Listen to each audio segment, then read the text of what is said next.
ତାଦେହରେ କଥା ହେଇଛି ଯେ ତାର ରଖିଛନ୍ତି ଯେ ମାନେ ସେଥିରେ ଏସ୍କେପ୍ ରୁଟ୍ ବି ଅଛି ଯେଉଁମାନେ 5 ବର୍ଷରୁ କମ୍ ଚାକିରି କାଳ ଅଛି ସେମାନେ ସେ ପରୀକ୍ଷା ଦେବାକୁ ପଡ଼ିବ ନାହିଁ। ଆଉ ସେ ସଂକ୍ରାନ୍ତରେ ତ ସରକାର କହିଛନ୍ତି ମନ୍ତ୍ରୀ ତର୍ଜମା କରୁଛନ୍ତି କ'ଣ ନିଷ୍ପତ୍ତି ନେବେ କିନ୍ତୁ ସେ ତ ଯଥାଜ୍ଞା ଶିରୋଧାର୍ଯ୍ୟ।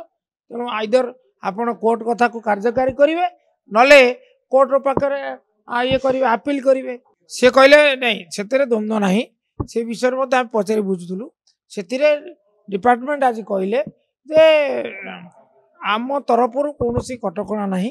ଯେଉଁ ନିଷ୍ପତ୍ତି ସରକାର କରିଥିଲେ ଯେ 15 ଜଣ ପର୍ଯ୍ୟନ୍ତ ଶିକ୍ଷକ ସର୍ବାଧିକ 15 ଜଣଙ୍କର ସୁପାରିଶ କରିପାରିବେ ନିଜ ଜିଲ୍ଲା ଭିତରେ ସେ ସୁପାରିଶ ମାନ ମିଳିଛି ଏବଂ ତାକୁ କେବଳ ଯେଉଁ ଜିଲ୍ଲା ଗୁଡ଼ିକ ଉପରେ ମାନ୍ୟବର ହାଇକୋର୍ଟର ନିଷେଧାଜ୍ଞା ଅଛି ସ୍ଥଗିତାଦେଶ ଅଛି ସେ ଜିଲ୍ଲା ବ୍ୟତୀତ ଅନ୍ୟ ଜିଲ୍ଲାରେ କରିବାର କିଛି କଟକଣା ନାହିଁ।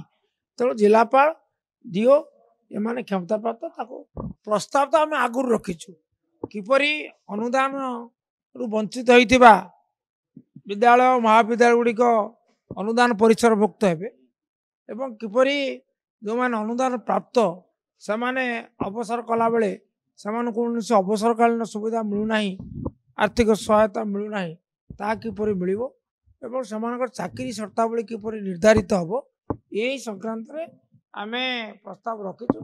ପ୍ରସ୍ତାବ ଉପରେ ମଧ୍ୟ ଗୋଟେ ଉଚ୍ଚ ସ୍ତରୀୟ କମିଟି ଗଠନ କରିଛୁ।